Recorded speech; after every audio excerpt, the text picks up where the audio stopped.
The focus is not just on EMC software, but also for the engineering services as well as simulation and analysis.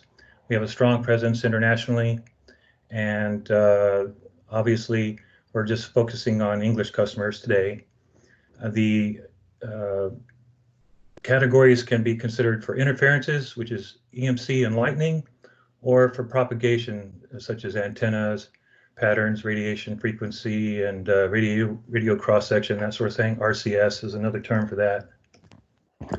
This is just a quick description of the fact that we have software and products. The ones for benchtop automated testing, BAT-EMC, all fall into one category, and then there's another one, simulation, capital EM, and once again, that's used for electromagnetic antenna pattern and radar cross-section. This is just a brief overview of some of our engineering services, and to show that the entire company is dedicated toward EMC. All of the engineers and technicians have an EMC background. We are EMC focused. This is just a quick diagram to show all the different modules we have to cover all aspects of EMC. Obviously, the more normal ones are immunity and emissions, but it's good to know about all the other possibilities, such as the monitoring or the metrology and radiation patterns, etc. Just some quick numbers here to show our customer base worldwide, and roughly, how many customers, how many sites, the countries, and the reps. So we definitely have continued to grow. And then just a quick description of the team. We have the sales team being headed by Olivier Roth and Audrey Andus, and then we have the development team solely dedicated toward development, and then we have the support team. And so that means we have a strong support team that does not have to always leverage the development team, and that allows the development team to stay focused on development. And that's how we were able to come up with our new evolutions here. So now let me just briefly describe what we did with the new Visu 4 version. And you can see the previous version. We have the table of suspects up above on the left, the table of finals on the right, the graph window in the middle, and down at the lower bottom you can see the typical tab for showing all for the entire range or the individual sub-ranges. So in the next version of this, the new evolution is a much more modern look and feel. We're using new software code, which is much more efficient, faster, and it allows us a lot more options on how we can arrange the data and integrate graphic windows and not just have to use a number of pull downs and right clicking. So it's much more efficient and easier to use. So once again, it's a new user interface entirely. It is backwards compatible, so that means your previous software, your previous test configurations will work. We're using the exact same drivers as before and the same test definitions. So it should be a rather seamless transition from the old version into the new. So just to highlight some of the key features here, the idea was to improve the ergonomics, to increase the ability to customize how the software is set up, the visualization windows, the execution windows, etc., because people have their individual preferences and it allows them to be more efficient that way. We reduced right clicks.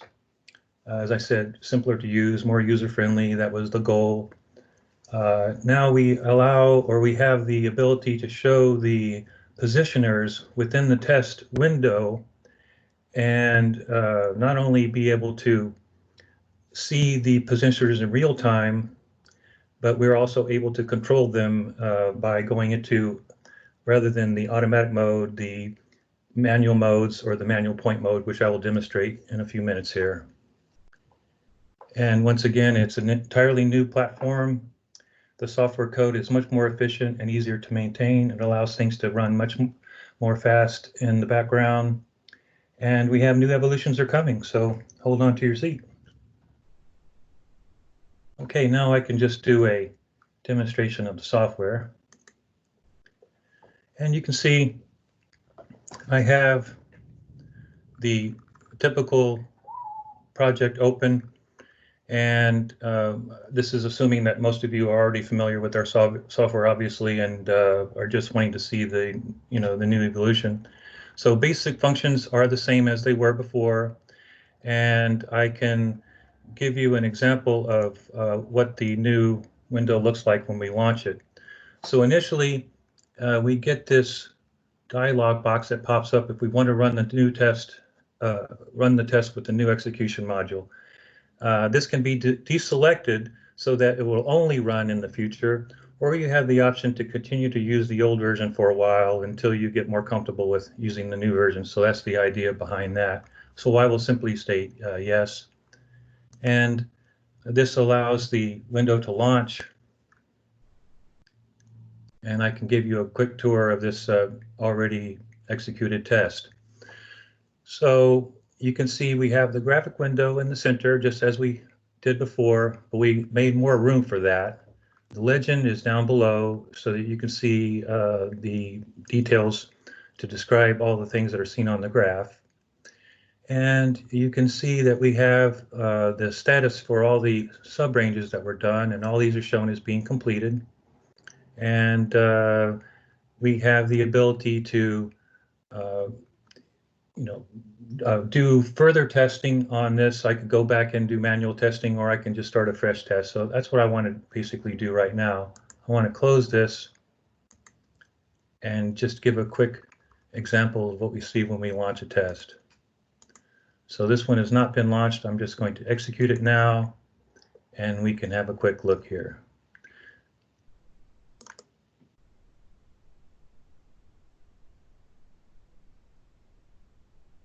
And I will execute the test. I'm in simulation mode, obviously. And you can see we have this progress window here, which is what we had from before, but we have the additional window on the left-hand side, which will show the positioning systems. Up here, you can see the subrange we're currently on, which is the subrange 1. And if I were to scroll down, you can see all the different subranges. And the important point is to know that all this is customizable. If I were to click on this View button, these are all the individual graphic windows that are available, right? And by clicking on the Restore Default, if we were to arrange something in a way, let's say, that wasn't desirable, I was to move this and I didn't mean to do that, I could simply come back here and say, Restore Default, and it will restore it back to the default. Or I could restore it back to how it was when I started the test, and it'll restore it back to that level. So the important thing is to know that these windows can be rearranged, and the entire environment can be customized. Things can be undocked and repositioned in order to get things organized exactly the way the user likes them. I'm going to stop this test.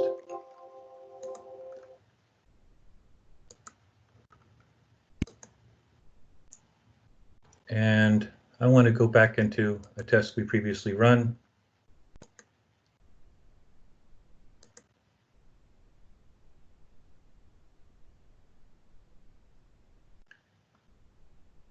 And so we can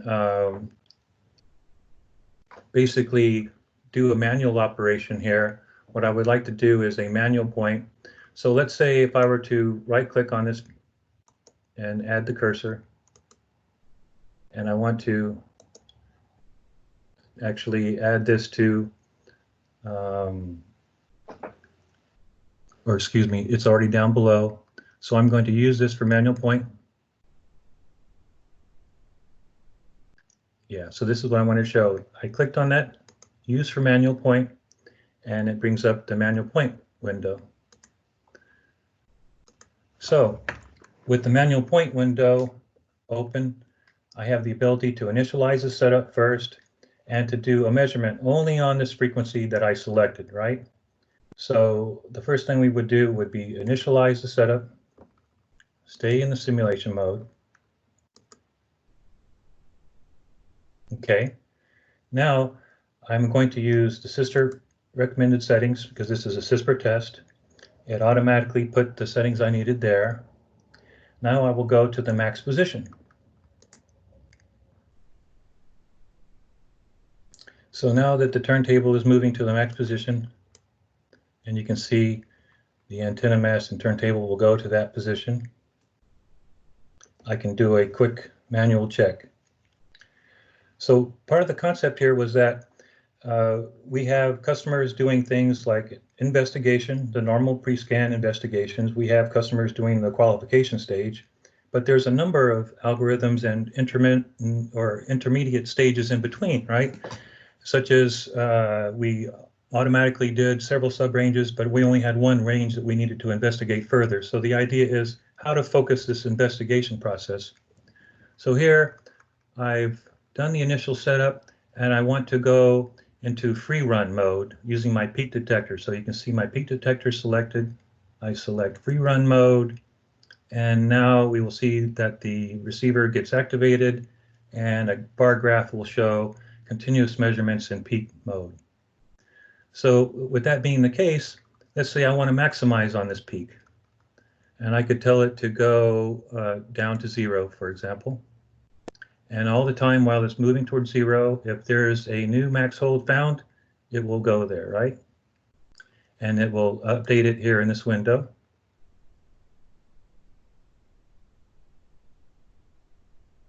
Okay.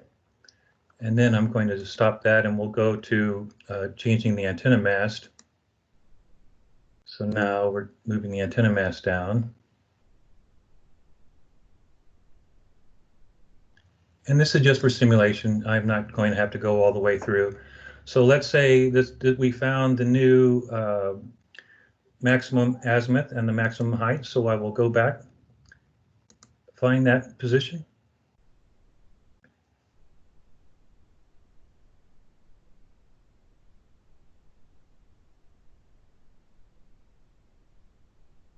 And then I will go to the final measurement.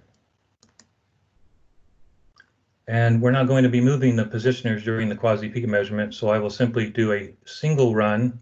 It doesn't have to be a free run and continuous max hold. And there we have a finalized value for the one that was done in manual max point mode. Now I could say store this to the table of finals. And if I move this table down, you can see I have my new peak that I measured there, as well as all the ones that were captured automatically. So those are some of the major differences. The ability to go into the max point mode, manual point, max hold mode, or there's various ways of terming the max hold manual mode operation. I should say manual point, because that is actually what we're calling it. The other operation would be manual operation for over a range, not a individual frequency. And then we have the regular automatic execution, which I showed earlier. So those are the three main modes of operation: manual point, manual mode, and then automatic, which is typical. Okay, so let me close this test. And upon closing it, you can see that we have the follow-up window appear. If the operator wanted to put in information that would go in the test report, this could be done at this time. I will simply just say exit, and then all that can be incorporated into the report when it comes time to generate the report. Okay, now let me go back to the slides, and I can talk a little bit about the metrology. So the metrology is to perform the calibrations and automate the entire process for different devices such as listens and CDNs and surge generators, etc. And we also have the ability to generate the certificates, the calibration certificates at the end of the calibration. And what I can show here, oh, I just want to make one important point. When it comes to uncertainties and limits management, that doesn't mean that we actually generate these uncertainties ourselves. This is information that we import from the manufacturers or the original calibration houses so that that data can be used for the calculations in the next processes. Just wanted to make sure that it's not misunderstood that we're generating the uncertainties ourselves. So there's two major modules. One is the metrology with a scope, and the other is the metrology with the VNA. Some of the things that could be done with the scope are this, surge generator or the transient surge generator and the ESD gun. Then we also have the ability to use the VNA for things like CDNs and listens. So what I'm going to do now is just simply narrate a video that my colleague created so that I can describe the metrology functions. The reason I can't show that from my PC is because I don't have all the data. I can't show it in simulation mode. This is actual data from a customer site. So there are two main projects we have. We have the one for the listen and one for the generator already opened. And we're only going to be showing the demonstration for the surge generator. The listen is going to be using the VNA, and the surge generator calibration will be using the scope. So it's going to be the scope that we show at this time.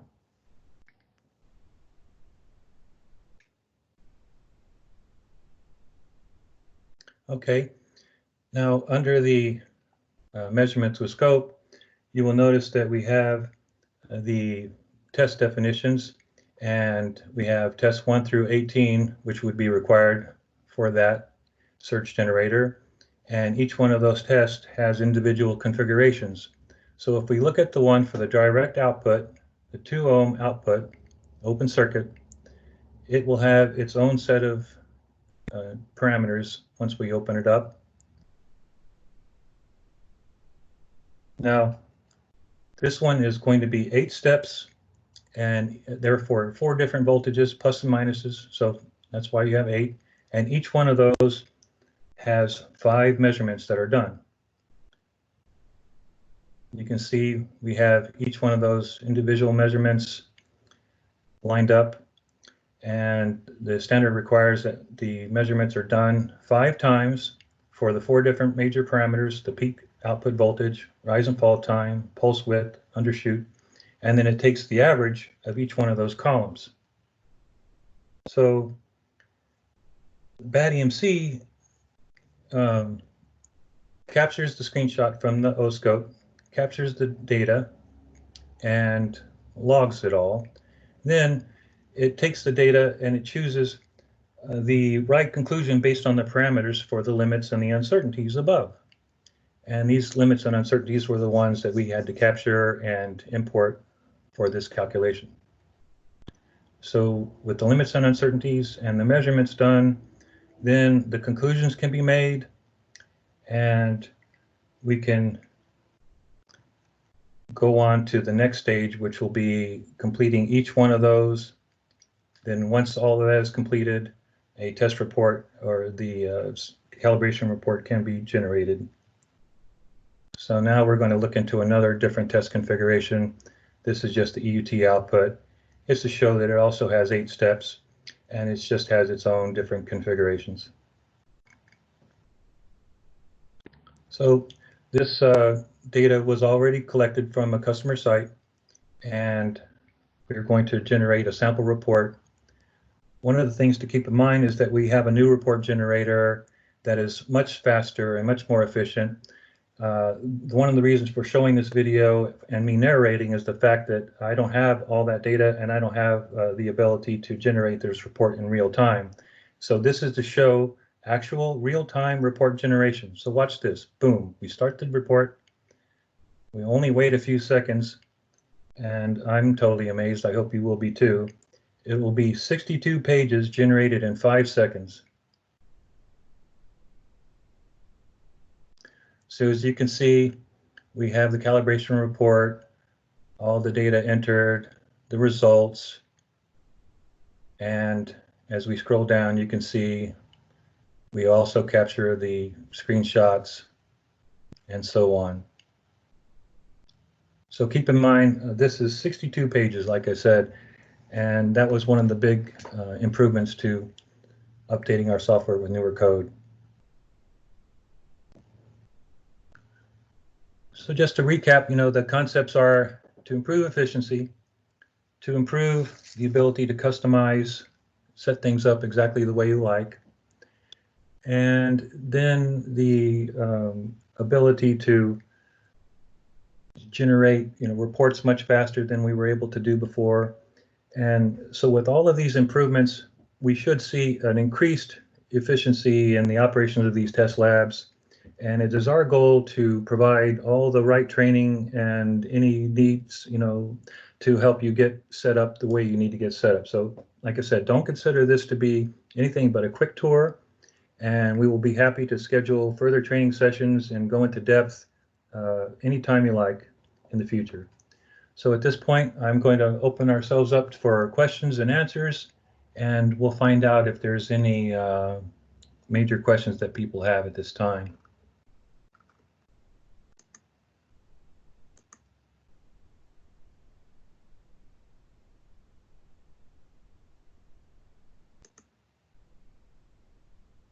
Hello. Hello. Yes. Hey, I have a quick question. Oh, pardon me, I'm going to echo. The new report writer, does that require a minimum version of Office or Microsoft Runtime database that you know of? No, that does not require Microsoft Office. Okay, awesome. We're using an ASPOS software that runs in the background. Is that different than the previous one I know required Microsoft database, runtime, Exactly. whatever? Yeah. Okay. Well, that's great. It required Microsoft Word, so we can still use the old templates for the old tests, but we have the new report generator option, which is much more efficient. Okay, good to know. We have another. If you look on the schedule here, we have on the 12th a webinar only focusing on the new report generator. Great. Oh, I'll see you then. Great. Is there anything else I can show or demo? I can. One thing I would like to do, which I feel kind of bad, I made a mistake on somehow. If I were to revert back to the software, one thing I wanted to show you guys, I'll just duplicate this, is that under my admin options, I must have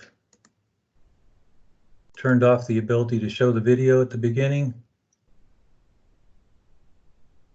I'm not sure. No, it's on the interface, Greg. You can open the test.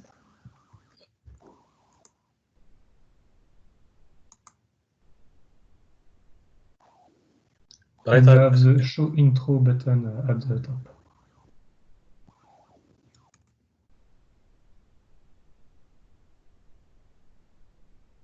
Show intro button. Oh, so intro video, sorry. Yeah, this is I apologize, guys. I wanted to show that at the very beginning when the software launches, normally you have the ability to show this video, right? And then I must have accidentally deselected do not show again on startup, and I didn't mean to, because the idea was when you start the test, this video pops up. It allows you to give you a quick tour to remind you how to use things. And then once you get comfortable with using it, obviously you wouldn't have to do this again. So let's just go ahead and play this video quickly just to give you an idea that this video would come on. So it'll just show you a quick little tour of the software, that's all.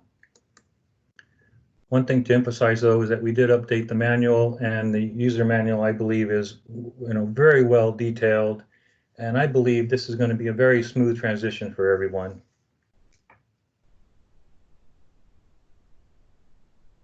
Are there any other questions or concerns I can address?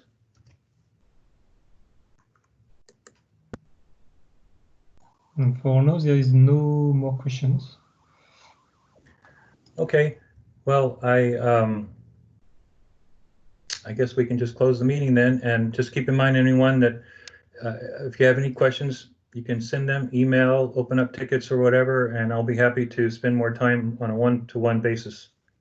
There is one question, Greg. Okay. So it's in the manual measurement troubleshooting feature, can you record multiple readings for the same frequencies? So I guess you mean to set a few detectors at the same time? Are you wanting me to This show is Brad. the, No, the question is, when in that feature, I know currently if you try and, you say you make a measurement in that manual mode, make a change to something and want to just remeasure that frequency, it overwrites it. So is that still the same, or is that, can you measure the same frequency with like just a different note on it, basically?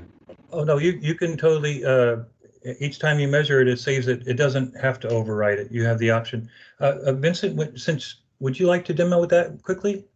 Yes. I will share my screen then. Just 1 minute.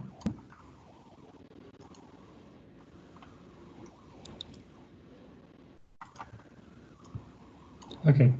Everybody see my screen? Mm-hmm. Yep. So I'll go to the project. So to answer your questions, I will open the test. So this is the same project as Greg. Huh? So here I open. So on manual point mode, I will select this frequency, for example. So you have the frequency here, and you have a small option there. So you can remove the already existing frequencies or not. So it means if I don't tick this box, I will have the same line with the same frequency, but with another source from the manual point. I can show you quickly. I will activate the measurement. So I will just take some simulation data from the peak. Okay. And so I am at this frequency, and I will save it to the suspect table, the same, or I can save it to the final table. And I will store it.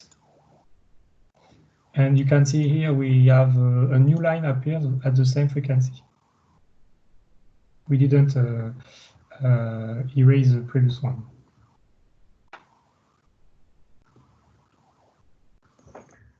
So I totally agree with you that those were some of the things which were found to be frustrating. For example, if you were to do a measurement 1 and then measurement 2 and then measurement 3 in a troubleshooting mode, add 1 ferrite and then you remove that and add another ferrite, something like that. Then you would have a hard time knowing, well, which one of those solutions gave me the best result because it was overriding each one of those manual measurements, right? So taking into account these comments from our customers, we thought, okay, how do we improve the efficiency for this process? How do we aid in the investigation mode? So these investigation modes were a lot of the considerations we had when designing these new windows and functionalities. And the manual point mode and the manual operations modes turned out to be much more important than we ever realized. So the idea was to increase the flexibility and the ability to flow, the workflow process in the investigation mode. So this should allow you to do a quick pre-scan, find the peaks, and then all the peaks you want to troubleshoot, you should be able to go into manual modes and do whatever manipulations you need to do, such as, adding common mode chokes or turning data on and off or shielding cables or whatever people do when trying to make EMI improvements, And this will allow you, for example, when you did you can see here on the comments, on that one manual point, you could have said remeasured with the Ethernet data turned off, measured again with the ferrite added, measured again with a common mode choke added. So, those notes can be next to the measurements. And then when you're reviewing your work at the end of the day, you can say, well, this is excellent. If we use this solution, then we solved those frequencies and we found that this solution over here would cost $20, but it's only a 2 dB increase in margin, whereas this $5 common mode choke over here gives us a pass, and we still pass by 5 dB, then you think, great. So the idea was to aid the ability to go into investigation and troubleshooting modes to get into the qualification mode. Yeah, no, that's awesome. So is there like a comment column under the finals section there, like to the right or something? In that, Right. Yeah.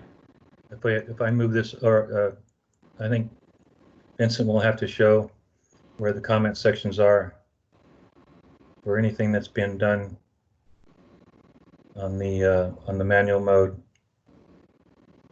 Yeah, sorry. Yeah, I didn't add a comment on this point because I didn't write anything, but you can add the comments after. So you can double click to add the comments on the line if you need to. Okay. No, yeah, that's cool. That was my main question because yeah, like you said, it just when we get into that mode, it just always overwrote the same frequency, so that made it hard. But this looks like it helps with what we were having problems with. So thanks. Yeah, now we have organized the tables regarding sources. So where come from the data? So when I use manual point, I use actually it was the Maxwell manual measurement. So we create a source Maxwell manual measurement, and others you can see here are coming from advanced finals scripts. Yeah. So that lower right comments section in the lower right of the window, way down. Oh, comments there. Okay, I see it. It didn't pop up before. Awesome. Thank you.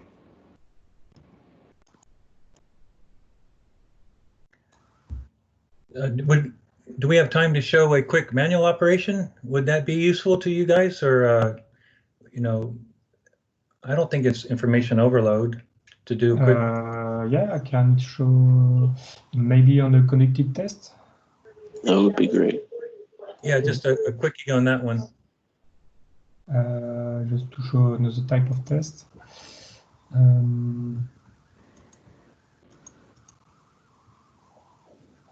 So on this one, so it's a already executed test on conductive.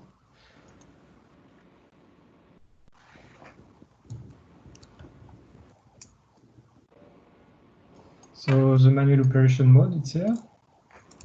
And we have the availability to select the whole complete graph or some parts of it. So for example, I can concentrate on this part here. So I can zoom on the graph, and I have a small node there. I can shift click to select the part I want to measure, for example. Or you could have also typed in a start and stop frequency. Exactly. So if I want to be more precise, I can select some other frequency there, like this. So we'll readjust the selections, and after I have the choice. So before the functions, we can see here all the sub-ranges selected. So I was on the display that show both sub-ranges. So it says to me that, okay, I will do the measurement on these two sub-ranges. So I can run a measurement function there, or I can do a suspect function there. So this is what we can do with the manual operation. It is the same functions as before. So just a small demonstration. No, I won't say it. So you recognize all the windows because we are using same functions. So we'll say Cupid, for example.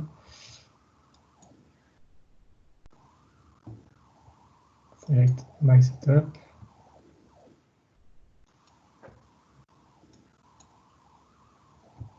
And here, okay, it does the same for the two sub-ranges. I will then select and I can zoom here, and I have the Q-peak measurements on both sub-ranges. And then if you show the tabular data, it will identify that the measurements are redone. You mean the table there? Well, in other words, you have, if you were to run suspects on this. Yeah, so I need to select again to execute the suspect function. Right. Because now I have selected only the measurements. The point would be that if you had previous suspects that were captured and then you reran that, you would be able to have the previous data as well as the new data, and it would be identified. Yeah, so I can do it. So I will select this. We call this also check for that. So I will check. So yeah, I have been using the QP detector, so this script won't work. But this is how we can do it. But if you change it to quasi-peak compared to the quasi-peak limit, you'll be okay. The quasi-peak limits. No, yeah, exactly. Yeah, I need to update it first.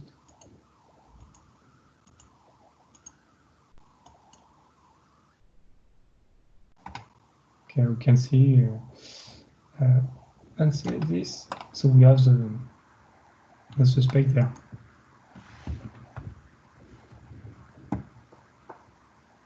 And if you scroll down on the finals data, it'll identify it as a manual. No, not yet, because here I have just run the suspect. Oh, just the suspect. Okay, right. And from here I can execute the finals measurements. So what's this?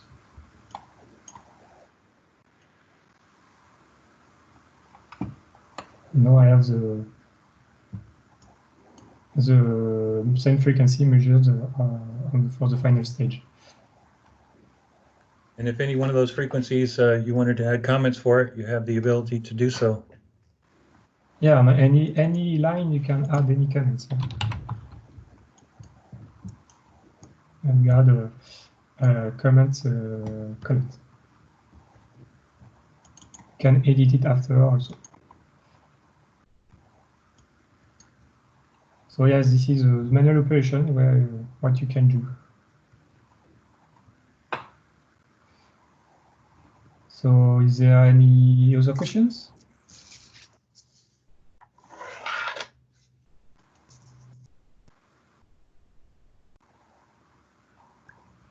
Well, if not, I think we can close the session.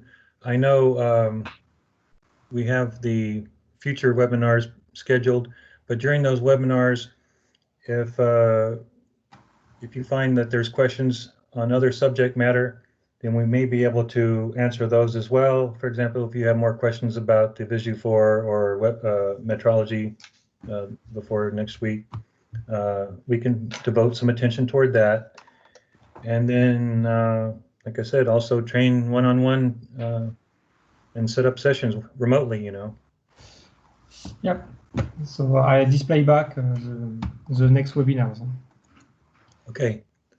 So next webinar is going to be Tuesday, May 12th. And yep. Thanks, everyone. Thank you. Thank you, everybody.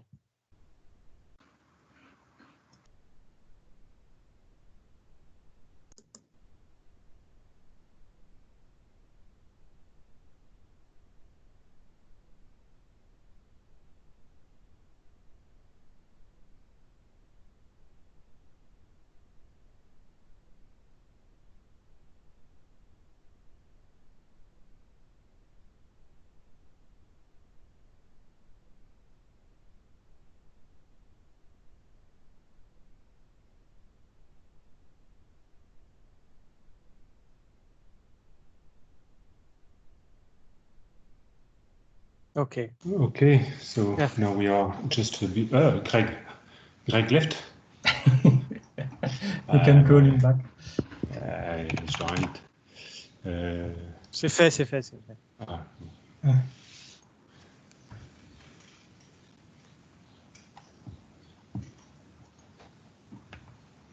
Hi, Greg. Perfect. Hey, No. Greg, you're I not guess, a- well, you're you guys not know, you guys got to know what happened. Once when the Windows default, when the return to startup wouldn't return to startup, when I was trying to undock the window and move the window back to where I wanted it before, I got tripped up on that and I couldn't figure out why. And when I did that, my brain froze. And then it tripped me up on the things I wanted to show. Like I didn't show the access settings. I wanted to show the color graph options and so many things that I have written to show. But once that part happened on the, trying to show the test window, that's when things went poorly. But I think after that one wobble, things got better again. But that part really messed me up, But it's the first time. That's right, Greg. Yeah. Oh, you made a good job, Yeah. Greg. Yeah, it's a good job. Well, on the Thank other you. aspects, It's perfect. I think we did a pretty good job. But what it shows is, I think in the future it would be good to do one of these amongst ourselves, like a dress rehearsal, and then take notes and then do it again live with customers. Because that way, if we do anything goofy, we do it between ourselves, and then we can make improvements. So